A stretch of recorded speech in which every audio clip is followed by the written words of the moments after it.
Welcome back to the program. Just a few hot takes today. Checking in on the economy, some economic data that got my attention this week. Consumer Price Index, the CPI, was released this morning by the BLS at 8:30. And on Monday, we had from the Census Bureau our international trade balance for the month of November. I want to check on these data points real quick. Not good. All right, checking on the CPI for the month of December, the last month of the year, year over year, consumer prices up 3.4%. Still elevated, still way above the Fed's target of 2%, and still primarily pushed by fiscal policy. We continue to have expansionary fiscal policy, so more government spending. And we have contractionary monetary policy still, although the Fed is on hold, but rates have been jacked up quite a bit in the past year and a half. So year over year, 3.4%. For the month of December, up 0.3%, but worse than expected. I heard Sean Hannity complaining about expectations on the radio today. He doesn't clearly understand. There's about 30 economists that work for the largest banks that forecast these data points. And expectations are listed every day on economic calendars. And expectations are what drives markets. Because forecasting is so difficult and forecasting is usually wrong, market participants react off of headline data related to what they thought might come out, even though we know over a long period of time forecasts are typically wrong. But when we're talking about wrong for monthly economic data, we're not talking 3 standard deviations here. We're talking 0.1%. So while forecasters are not spot on, very often they're not. They're often within a reasonable range of what the data actually shows. And again, market participants are queuing off of expectations. We expect CPI to be up 0.1%, it's up 0.3%. Oh no, that's going to keep the Fed pedal on the metal with raising rates, sell stocks, sell bonds, buy the dollar. Let's check in on some details. And again, you can find this at bls.gov. Go to CPI, look at the data tables yourself. Food at home for the year up 1.3%. Food away from home up 5.2%. Energy for the year down 2%. Good news there for sure. And that's because for whatever Joe Biden has done to quash the oil industry and gas industry in America, he is failing. Thank goodness. We are the largest producer of oil and natural gas in the world, and we're at record levels, contrary to all the efforts made by the Biden administration and Democrats to squash fossil fuels. So great news there. Shelter, and we break this down by rent and owner's equivalent rent. Owner's equivalent rent is related to home ownership. Rent up 6.5% for the year, and owner's equivalent rent 6.3%, transportation up 9.7%, and that was led by insurance being up 30%. So we still have an inflation problem on our hands. Again, inflation is the rate of change in the consumer price index, and when the number is positive, that means the price level is rising. And even while the rate of inflation is falling, it means the price level is still rising. We can see this in our world as shoppers, as consumers, so not a big surprise there. Anyway, this should keep the Fed at least on hold when it comes to their policy decisions here in the first quarter. As you've heard from me before, I'm advocating for another rate hike, 25 basis points, bringing the federal funds rate to 5.75%.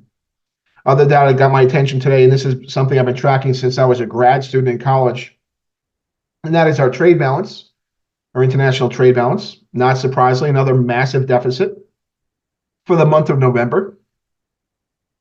Our goods trade balance was a deficit of $90.3 billion in November.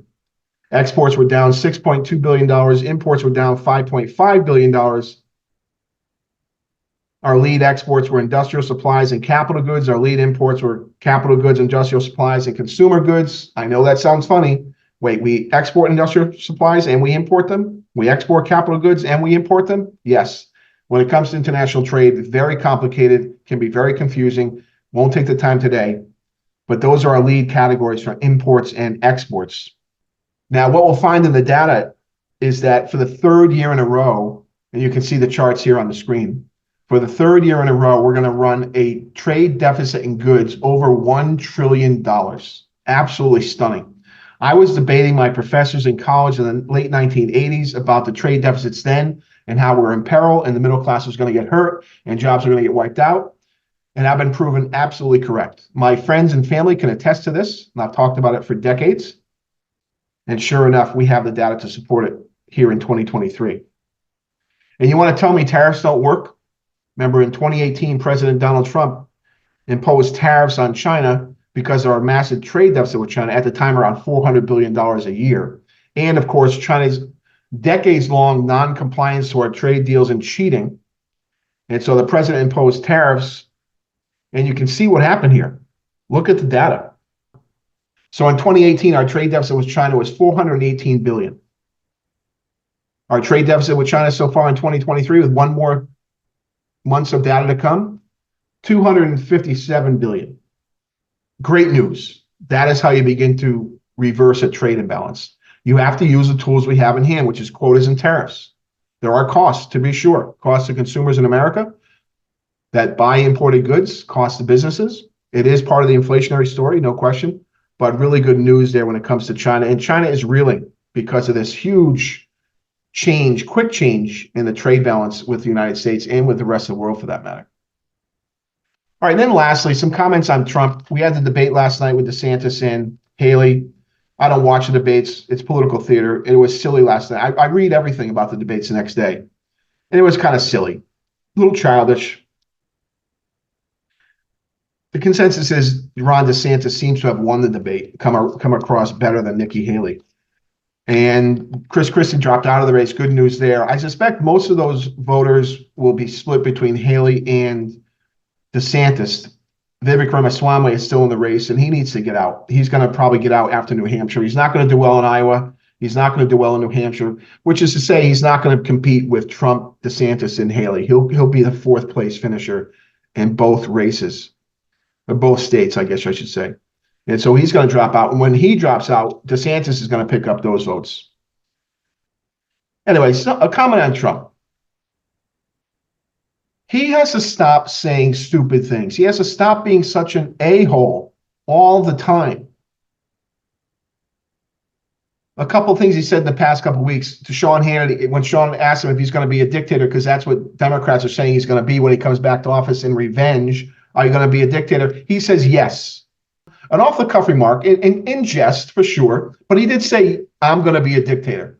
They're going to take those words and put them in ads. Even though all he was referring to his first day in office when he closes the border and unleashes America's fossil fuel industry. That's how he qualified that remark. But still, he said, I'm going to be a dictator. Just stupid.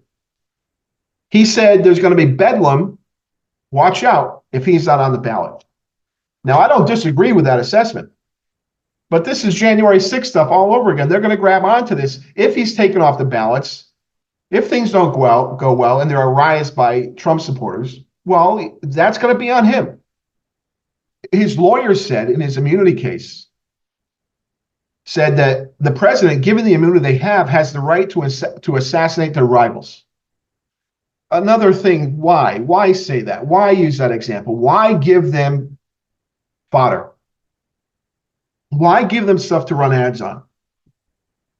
And then just yesterday, he goes after Nikki Haley, saying that she has a birther problem because her parents were not born in America and she isn't eligible for being the president. Trump knows that's not true. The Constitution is clear on this. Natural-born citizens are eligible to run for president. He has talked about this issue repeatedly with respect to the birther problem, and that is immigrants, foreign nationals, coming to America illegally, having a baby while they're here, and that baby automatically is naturalized citizen. And then as a result of that baby being a naturalized citizen, the parents and all the family gets access to government benefits. He knows that's the truth. He's spoken about it in the past. And so, Donald, if you're listening, please stop being such an a-hole. Just be a nice guy. Stop taunting people. Stop giving them campaign ad fodder. But if Trump's going to win, he needs to get moderate Republicans. He needs to get disassociated young Democrats. All right. That's all I have for you today. Always try to buy American.